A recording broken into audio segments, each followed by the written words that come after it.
2019થી આ પુલનું નિર્માણ કાર્ય ચાલુ છે, પરંતુ ગુજરાત સરકારમાં ભ્રષ્ટાચારના કારણે આ પુલ બનતો નથી।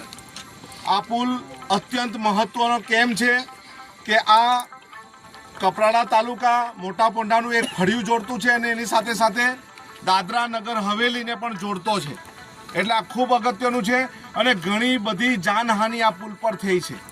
પરંતુ આજે સરપંચ સાહેબ, એમની સાથે સાથે કલ્પેશભાઈ, કુંજાલીબેન, ગામના આગેવાનો તેમજ અત્યારે માર્ગ મકાનના અધિકારી પટેલ સાહેબ સાથે પીઆઈ વસાવા સાહેબ બધા જ હાજર છે। ત્યારે 17મી જાન્યુઆરી આનું ટેન્ડરનું કામ બંધ થશે અને પછી અઠવાડિયા પછી ટેન્ડર ખુલશે અને કામ ચાલુ થશે એવી બાહેધરી આપી છે અને એની તમામ જવાબદારી આપણે વસાવા સાહેબ અને પટેલ સાહેબને આપી છે।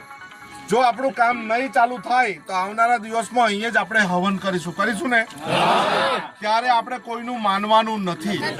અત્યારે પહેલી વાર આપણે બેઠા છે, જવાબદારી લે છે, એ જવાબદારીના ભાગરૂપે અને આપણે એમના માનના સ્વરૂપમાં અને સરકારી અધિકારીના કામમાં કોઈ બાધારૂપ આપણે નથી કરવાનું, એટલા માટે આપણે એનું માન રાખીએ છીએ। અને અત્યારે આપણા રસ્તા પર બેસીને, પુલ પર બેસીને આપણે જે ધરણા કર્યા છે, ચક્કાજામ કર્યા છે એને પૂર્ણ વિરામ આપીએ છીએ। પરંતુ બહેનોને મારે ખાસ વિનંતી છે કે કંઈ પણ રીતે અહીંયા કંઈ ખરાબ કામ થતું હોય એ જોવાનું કામ આપણું છે। કોઈ બી ખરાબ કામ 5 જણની કમિટી બનાવવાની, પુલ જ્યારે નિર્માણ થાય કોઈ બી અધિકારી જોવા આવે, કામ થાય એટલે તમારે વિડીયો ચાલુ કરી દેવાનો અને વિડીયો તમારે 15 મિનિટનો લેવાનો કે કામ કેવું ચાલતું છે। કામ બન્યા પછી કંઈ થાય તો તેની જવાબદારી આપણા પાસે નહીં રહે, એના માટે આપણે આ કામ કરવાની ખૂબ જરૂર છે।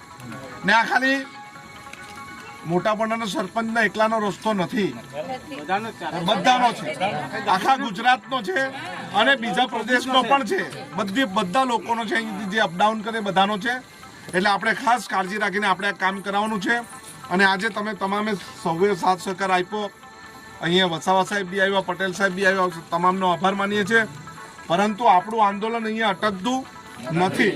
આપણા આંદોલનની આજથી શરૂઆત થાય છે, જ્યાં સુધી પુલ પૂરો ન થાય ત્યાં સુધી આપણે સૌએ સાથે રહેવાનું છું। સૌને જય આદિવાસી, જય જોહાર।